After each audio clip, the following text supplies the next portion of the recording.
या वज़ू सही होने के शराइत, ये 12-14 शर्तें हैं, वो एक एक करके मैं बयान करूँगा इंशाअल्लाह। आज मैं 2-3 शर्तें बयान कर देता हूँ, बाकी इंशाअल्लाह आइंदा जलसे में। सबसे पहली शर्त वज़ू के सिलसिले से ये है, ये सब बारीकियाँ वो हैं जो मैं पहले भी कह चुका हूँ कि बारीकियाँ हैं। हम लोग दानिस्ता या नादानिस्ता तौर पे ज़्यादातर अनजाने में, जाने अनजाने कहें या अनजाने में कहें, ये गलतियाँ कर जाते हैं, इसकी तरफ मुतवज्जे नहीं रहते हैं, जिससे वज़ू ख़राब हो जाता है। अगर वज़ू ख़राब हो गया तो ज़ाहिर सी बात है नमाज भी ख़राब हो गई। तो इसलिए तवज्जो रखना ज़रूरी है। पहली शर्त यह है कि पानी वज़ू का जो है वो क्या हो, पाक।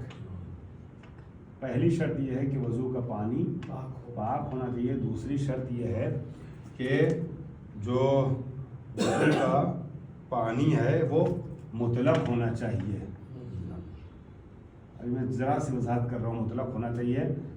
नंबर 3, तीसरी शर्त यह है कि पानी जो है वो मुबाह होना चाहिए, मुबाह होना चाहिए।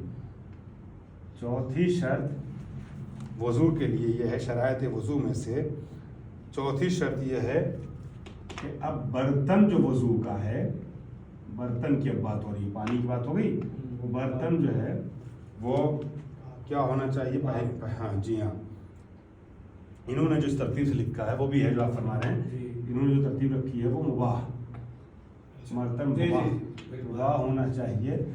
और पांचवी शर्त जो है वो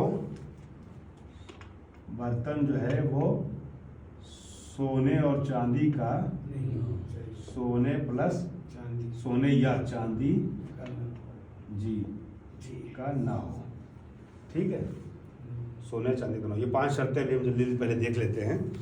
तो पहली शर्त तो ये है कि वज़ू का पानी पाक होना चाहिए। हो मसलन उसमें पेशाब, खून, शराब वगैरह के कतरात न शामिल हों, ठीक है, पाक को पाकीज़ा होना चाहिए। ऐसा ना हो कि बाल्टी पानी रखा है, बच्चा पेशाब कर रहा है, छींट उड़ के चली गई, उसी से वज़ू कर ले,